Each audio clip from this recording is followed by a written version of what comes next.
Matatawag nyo bang prayer rally ang isang prayer rally kung wala naman umattend or wala naman kayong inimbitahang religious leader? Yan po ang aking katanungan, guys, kasi confirmed. As of the moment, wala pong inimbitahang religious leader.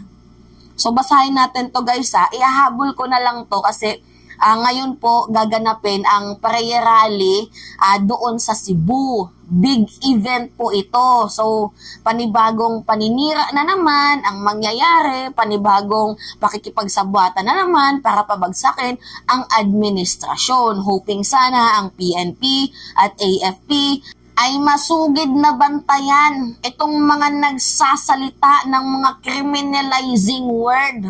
Tapos pigilan nyo, AFP at PNP, gawin nyo yung trabaho nyo. Kasi baka mamaya magsasabi na naman, separation from Mindanao, adik ang presidente, mga ganyan-ganyan na nakakasira sa imahe at reputasyon ng bansang Pilipinas.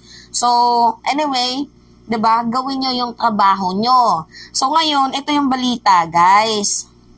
Singit ko lang to kasi nandoon na po yung mga Duterteñans vlogger, mga sponsored vlogger sa Cebu. Talaga nga namang ang effort din ng mga Duterteñans. Nag-hire pa kayo ng mga vlogger, diba? Para i-cover up yung mga mistakes nyo, yung mga kasamaan ninyo, para pabanguhin na naman ang inyong pangalan. Anyway, ito yung balita, guys. No confirmed religious leader joining Duterte prayer rally in Cebu. Kaya nga, guys, ito yung ginangak-ngak ng aking bibig. Paano natin matatawag na prayer rally ang isang prayer rally kung wala naman silang mga inimbitahang religious leader? Diba? Paano natin matatawag na prayer rally yun kung yung mga nandoon ay yung mga politiko? Inuna pa nilang mag-invite ng mga mayor, ng mga congressman, kaysa sa mga religious leader. Diba? So ano gagawin nyo? Magdadasal lang tapos after ng dasal maninira? Ay, basbas ng demonyo yan. Pag ganyan, bad po yun. Diba? Anyway, basahin natin tong balitang to. First update, 2 days before the Duterte prayer rally in Cebu, major church leader say they have not been invited. O, yung mga major church leader, ano nga ba yung pinakamalaking religious group organization sa Pilipinas? INC, Katoliko, Born Again, ano pa ba yung ibang mga IFP Cathedral, ano pa ba? Yung mga UCCP, na mga, simbahan, mga religious leader, mga sinisimbahan natin. So, as of the moment, wala pa pala silang iniimbitahang religious leader. Pero, ang daming mga politician, ang daming mga mayor, samahan pa natin ng mga vloggers na bayad, ang umattend. Bakit naman po ganun? Diba? So, meaning to say, hindi prayer rally ang magaganap dyan. Political rally. At pansin nyo, guys, yung pattern. Kung nangyari sa Davao, yung eksenang prayer rally, hindi malabong mangyari din yan sa Cebu. And kung mapapansin nyo din, na parang naglilibot-libot na sila. Inuuna nila sa parteng Mindanao at Visayas. So, for what reason? Diba? Alam nyo, guys, ako ay nahihiwagaan lang I think hindi lang nila to gagawin sa Visayas or sa Mindanao. Gagawin din yan nila partida sa Luzon para sirain, para magtanim ng himagsik dito sa administrasyon ni President Bongbong Marcos. Lalo pat ngayon, pinasalamatan ng Liberal Party at tinawag na blessing ng mga kakampings itong si President Bongbong Marcos. Kaya, heto na naman sila. Maninira na naman ng sagad sa bones. Anyway, sabi dito, it is hype as the Cebu Duterte prayer rally set Sunday, February 25 at the South Road properties, but within less than 2 days before the affair, it seemed no religious leader is going to show up. Wala pong attend kasi wala naman po silang inimbitahan. Ito yung mga inimbitahan nila guys, oh. Members of different Duterte support groups announced in a press conference on Tuesday, February 20, that they would conduct a prayer rally calling on the administration of President Ferdinand Marcos Jr. to be transparent on alleged signature buying campaign for the amendments of Constitution. Actually, hindi yan guys yung pinaka-tema nila eh. Ginagawa lang nilang hype yung amendments for Constitution. Actually, mas maganda nga to guys eh. Kasi mayroon lang naman some part sa ating Constitution ang babaguhin. Diba? Hindi naman po totally lahat babaguhin. Ano problema ng mga may saltik na to? So, ginagawa lang talaga nila tong way guys. Pero I think, yung gagawin nila dun is para naman sirain. Diba? Gibain ang pangalan ni President Bongbong Marcos. So, nagkukumbinsi sila. Yan po yung kanilang ginagawa.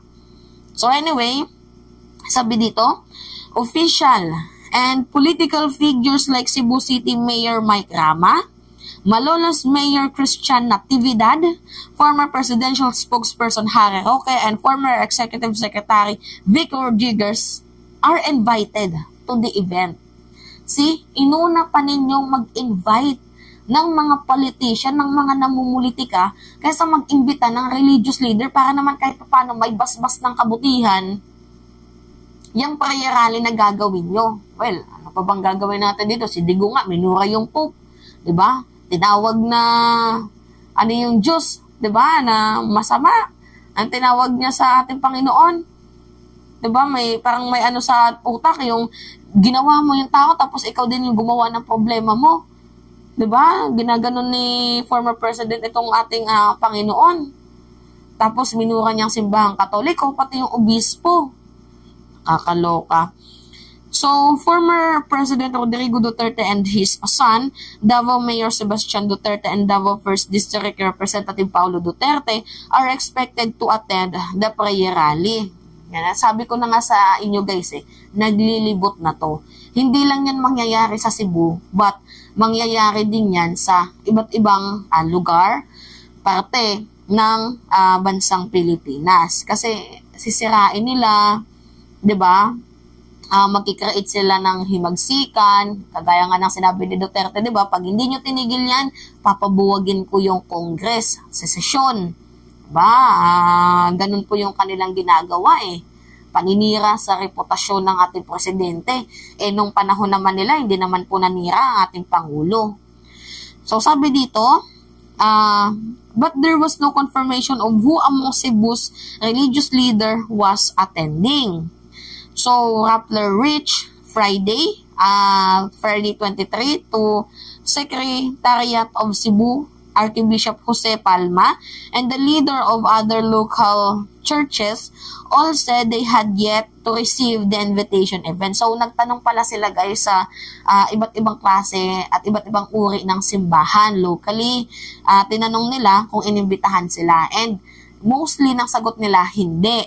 So, basahin pa natin we will be sending leader letter, sabi ni Robin Vertusio, sa mga professional for Sara Nation. Sabi naman ng